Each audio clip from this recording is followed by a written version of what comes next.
Evolution, involution, and revolution. From a rigorously academic point of view, the word evolution means development, construction, progression, improvement, advance, edification, dignification, etc. Focusing purely and orthodoxly on grammar, we clarify that the term involution means reverse progression, backward motion, destruction, degeneration, decadence, etc. Obviously, it is urgent to emphasize the transcendental idea that the law of antithesis is coexistent with any natural process. This concept is absolutely unimpeachable, unanswerable, and irrefutable. For example, day and night, light and darkness, construction and destruction, growth and decay, birth and death, etc. The exclusion of either of the two aforementioned laws, evolution and involution, would produce a radical paralysis of the natural mechanism. Thus, to refute either of these two ordinances is in fact to fall into barbarism. Evolution exists in the plant that germinates, develops, and grows. Involution exists in the vegetable that slowly grows old, decays, and eventually becomes a pile of dust. Evolution exists in all organisms that gestate, are born, and develop. Involution exists in all creatures that become senile and die. Evolution exists in any cosmic unity that arises from chaos. Involution exists in every planet in a state of consumption, destined to become a dead body, a moon. There is evolution in all ascending civilizations, and there is involution in any descending culture. It is obvious that these two aforementioned laws constitute the fundamental mechanic axis of nature. Unquestionably, without such a basic axis, the wheel of the natural mechanisms would not turn. Life proceeds in cyclical surges. Many people believe that small monkeys, apes, orangutans, and gorillas are of an evolutive type. Some suppose that man descended from the monkey, but this concept fails when we observe the customs of those animal species. Put an ape inside a laboratory and observe what happens. The diverse families of apes are involutions that descend from the intellectual humanoid. The humanoid does not come from the monkey. The truth is the inverse. The apes are degenerated humanoids. Let us observe the family of pigs.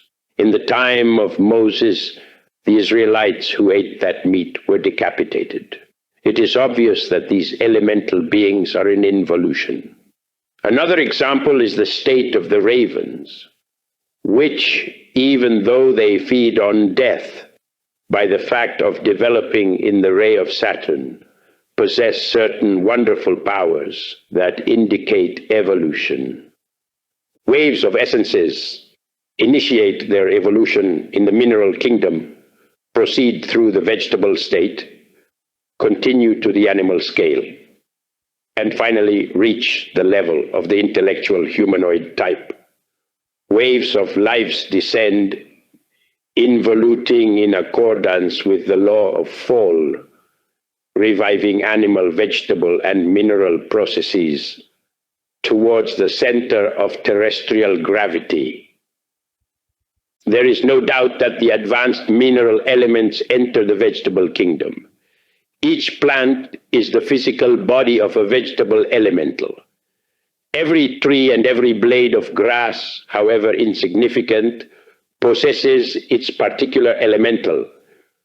I do not mean that the elementals of the plants, trees, and flowers, etc., are inside their immobile bodies at all hours.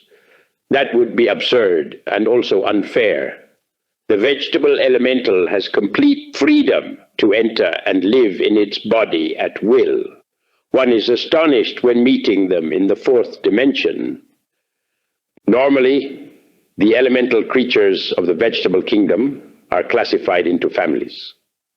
One is the family of the orange groves, another the one of the mint, another the one of the pines, etc. The advanced elementals of the vegetable kingdom later enter the departments of the animal kingdom. These creatures, distributed in multiple families or species, also have their guides and their temples located in the terrestrial paradise. That is to say, the fourth coordinate called by the occultists the ethereal world. The more advanced elemental creatures enter the kingdom of the intellectual humanoids. There is no doubt that these three-brained or three-centered bipeds are much more dangerous. Much has been said about the doctrine of the transmigration of souls, expounded by the Lord Krishna in the sacred land of the Vedas about 1,000 years BC. Each soul is assigned 108 existences for its self-realization. Those that do not reach their self-realization during the number of assigned existences obviously have to descend into the submerged mineral kingdom, the Hindustani Avicii, the Greek Tartarus, the Roman Avernus, the Inferno.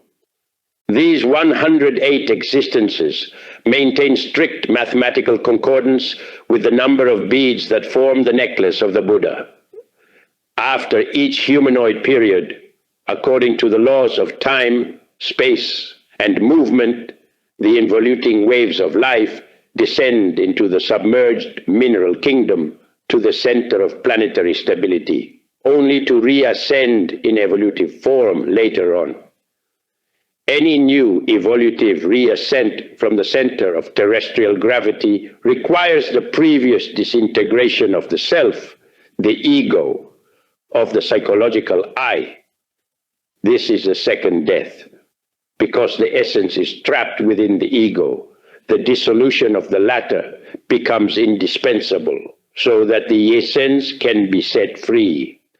In the center of planetary stability, the original pristine purity of the essence is restored. Those who have dissolved the ego ascend. Those who have not dissolved it descend. The victorious become Buddhas, masters. The unsuccessful, after the second death, announced by our Lord the Christ through John in the Apocalypse, are transformed into elementals of nature. It would be a serious matter if the ego had no limits and could continue developing and evolving eternally. Then the evil of the world would never have a limit. It would extend victoriously throughout infinite space and would dominate the cosmos. In this case, there would really be injustice. Fortunately, the great architect of the universe has placed a dike against evil. Those who seek intimate self-realization with the purpose of avoiding the descent to the infernal worlds must enter the path of the consciousness revolution. This means separating completely from the laws of evolution and involution. To descend into the underground world is radically different from the evolutive ascent over the surface of the earth. The animal recapitulation in the abyss is of a degenerative, involuting, descending, painful type. The vegetaloid recapitulation in the entrails of the earth is frightful. Those who pass through such a process seem more like shadows that slide here and there in horrible suffering. The involuting descent of the mineral recapitulation among the entrails of the world in which we live is more bitter than death itself. The creatures become fossilized, become mineralized, and slowly disintegrate in torments which are impossible to describe. It is evident that the destruction of the self, the annihilation of the ego, the dissolution of the one self in the submerged regions of the Avernus is absolutely indispensable for the destruction of the evil within each one of us. Obviously, only through the death of the ego does the liberation of the essence become possible. This essence then reappears and comes out to the planetary surface, to the sunlight, to reinitiate a new evolutive process within these two mechanic laws of nature. The reascent is always verified by passing through the mineral, vegetable, and animal states until recovering the humanoid state that was lost. It is clear that upon re-entry to this state, 108 existences are assigned again, which are also related to the 108 rounds that the Hindustani Brahmin does around the sacred cow, and that if we do not take advantage of them properly, will lead us to descend back to the Avernus. The consciousness suffers both the evolutive and the involuting processes. Millions of humanoids have their consciousness asleep, but upon entering the abyss after the 108 existences, they inevitably awake in the evil and for the evil. The important thing in this case is that they awake, even if it is to justify their errors in the infernal worlds.